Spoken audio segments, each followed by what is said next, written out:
গত সংসদে গত 2 দিন আগে বিদ্যুৎ জ্বালানি ও খনিজ সম্পদ মন্ত্রী বলেছিলেন যে কোনো জ্বালানি সংকট নেই এবং সবাই যারা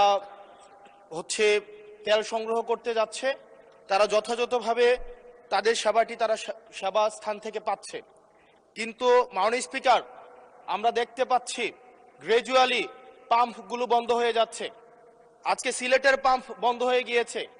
আমরা দেখছি যে রাস্তাতে লাইনের গাড়ির দীর্ঘ সারি এবং আমরা বারবার করে দেখতে পাচ্ছি যে সবাই প্রত্যাশিত সেবা পাচ্ছে না এবং কিন্তু দুঃখজনক বিষয় সরকার এই বিষয়টি এড়িয়ে যাচ্ছে এবং মন্ত্রী এই প্রবলেমটি অ্যাকনোলেজ করার পরিবর্তে মন্ত্রী আগের মতো আমরা যেভাবে অ্যাভয়েড অফ প্রবলেম মাননীয় সদস্য প্রবলেম যেভাবে আমরা অ্যাভয়েড করে যেতাম, মন্ত্রীদের মধ্যে এক ধরনের প্রবণতা দেখা যাচ্ছে যে তারা প্রবলেম অ্যাভয়েড করছে।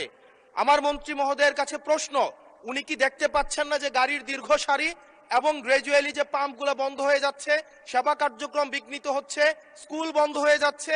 সেই জায়গাতে উনি কবে নাগাদ এই সমস্যাগুলোর যথাযথভাবে উনি সমাধান দিবে এবং উনি প্রবলেমটি অ্যাকনোলেজ করবেন কিনা? ধন্যবাদ মাননীয় স্পিকার। মাননীয় মন্ত্রী। স্পিকার, আমরা প্রতিটি পাম্পে যে পরিমাণ তেল প্রতিদিন দেওয়ার কথা সেই পরিমাণ তেল আমাদের পাম্পগুলোতে সাপ্লাই করা হচ্ছে, কিন্তু ইরান ঘটনার পর থেকে হঠাৎ করে বিক্রি বেড়ে গেছে। বিক্রি বাড়া যাওয়ার ফলে যে পেট্রোল পাম্পে যে পরিমাণে তেল দিতাম 1 দিন 1.5 দিন লাগতো বিক্রি করতে, এখন 2 ঘন্টায় শেষ হয়ে যায়। সেই জন্য আপনার মানুষের যে প্যানিক বাইংটা শুরু হয়েছে, লাইন দেখা যায় কিন্তু পেট্রোল সাপ্লাই হয় না, এটা ঠিক না। পেট্রোল প্রতিদিন সাপ্লাই করা হয়। ধন্যবাদ মাননীয় স্পিকার।